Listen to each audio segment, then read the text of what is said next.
Cooperation Council for the Arab States of the Gulf, also known as the Gulf Cooperation Council, is a regional intergovernmental political and economic union that consists of Bahrain, Kuwait, Oman, Qatar, Saudi Arabia, and the United Arab Emirates.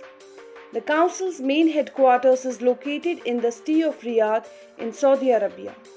The Charter of the GCC was signed on 25 May 1981, formally establishing the institution. NATO support is expected to bring peace and stability to the GCC region. An alleged new military alliance in the Middle East is making the rounds. They are important because the Arab NATO might include Israel, signifying the next step towards closer ties between Israel and its Arab neighbors. When the Jordanian monarch informed media late last week that he would welcome a Middle Eastern military union akin to NATO, it made headlines. In an interview with US news organization CNBC, King Abdullah II said, "I would be one of the first individuals that would accept a Middle East NATO. It's, in my opinion, highly unique for the area that all of us are coming together and saying, how can we support one another?" In other places, there were similar speculations concerning the formation of an Arab NATO. Israel's Defense Minister Benny Gantz announced earlier this week that his country has joined a new US-led alliance he termed the Middle East Air Defense Alliance, or MIAD. Gantz could not identify the specific Arab countries that might also be involved. The Israeli announcement and the title could not be properly verified by international media agencies, including Reuters and the Associated Press. The Wall Street Journal then reported at the beginning of this week on covert gatherings of military leaders in Egypt to consider collaborating on defense from Israel, Saudi Arabia, Qatar, Jordan, Egypt, the United Arab Emirates, and Bahrain. A peacemaking alliance. The establishment of an Arab NATO is justified for a number of reasons. According to Ahmed El Said Ahmed, a specialist at the Al Ahram Center for Political and Strategic Studies in Cairo, the US has been gradually leaving the Middle East, where it has long served as a major security guarantee. The author claimed that Arabs are increasingly conscious that their prior bets on Western powers, especially the US, may not have been effective. Especially in the light of the COVID-19 epidemic and the instability brought on by Ukraine war, there is now a new strategy for addressing regional issues in order to promote stability and boost the economy. The desire to have zero troubles is the greatest way to sum up this mentality. It's also significant because Israel is involved.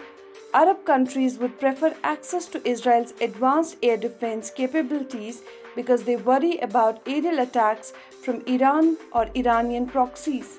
Additionally, according to Ahmed, the objective may potentially be to incorporate Israel into a military coalition in the Middle East.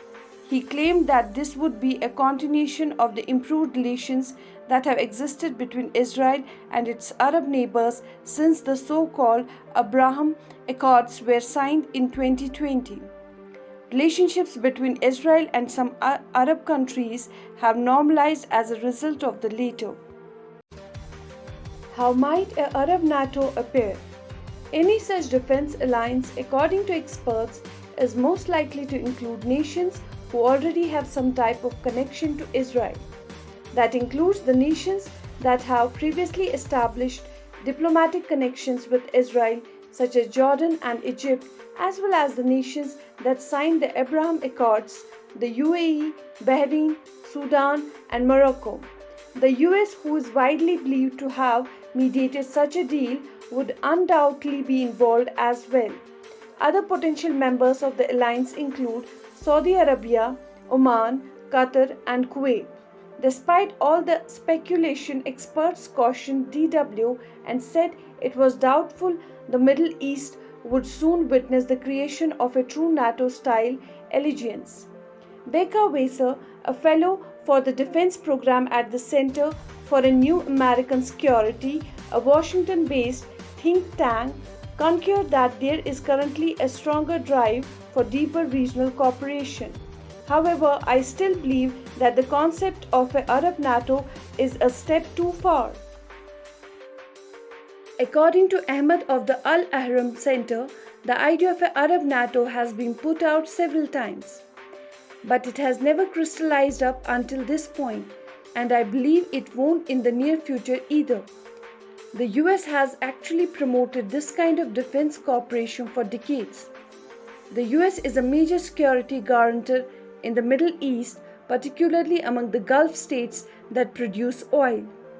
To prevent potential Soviet expansion in the area, the Center Treaty Organization or CENTO was established in the 1950s. But because it was never thought to be particularly effective, it was disbanded in 1979. The US government most recently promoted the Middle East Strategic Alliance or MESA under former President Donald Trump.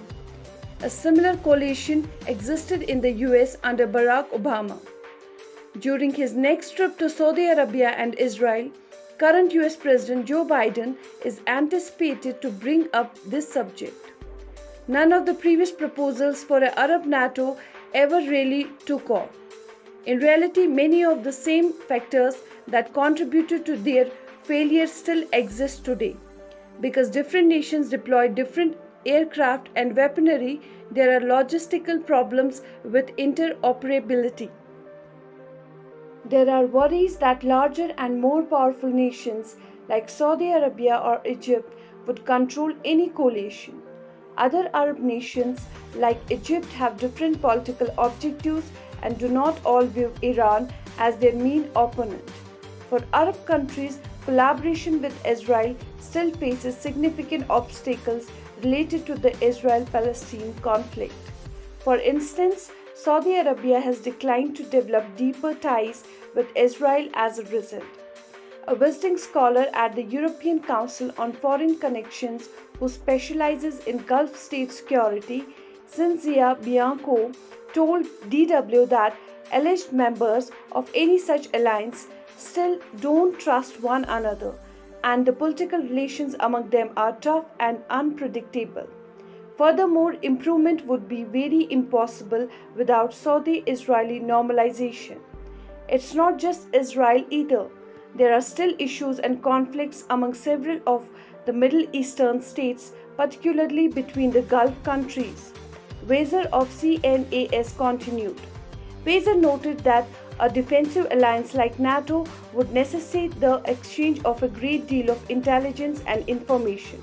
That still remains extremely sensitive, and many of the interested states perceive it as a violation of their own sovereignty. There have been some recent advancements in the area, even though the existence of an actual Arab NATO is still in question. So, guys, this was for today. Give us your thoughts on this in the comment section, and if you appreciate our content, please hit the like button and subscribe to our channel. Sharing this video with your family and friends. We will meet soon in a new video. Thank you. Jai Hind.